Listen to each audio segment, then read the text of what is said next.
Le Diable Rouge. Ce soir, je vais te parler de Manfred von Richthofen, un aviateur allemand qui est devenu une légende lors de la Première Guerre mondiale.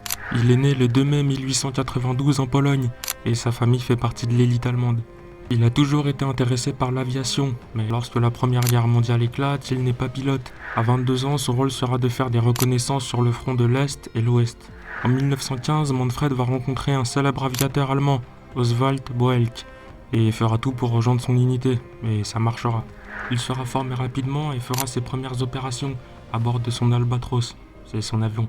Sa première victoire sera en septembre 1916, et ensuite il va enchaîner ses prouesses.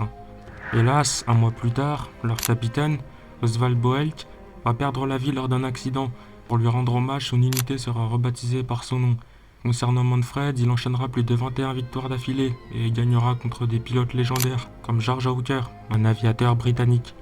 Son succès sera tellement grand qu'il rencontrera le Kaiser Guillaume II en personne pour lui raconter ses exploits. En conclusion, Manfred von Richthofen va être tué le 20 ou 21 avril 1918 par Roy Brown, un combattant britannique, mais cette version n'est pas officielle. De plus, il est considéré pour diverses choses. Premièrement, il a plus de 80 victoires à son actif, faisant de lui une légende de l'aviation.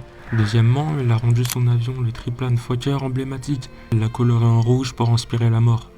Et troisièmement, c'est un grand commandant. Il dirigera la Gesta 11, surnommée le cirque volant par les Britanniques. Cette unité fait plus de 350 victoires à son actif. C'est juste énorme. N'hésite pas à me dire ce que t'en penses en commentaire, et abonne-toi.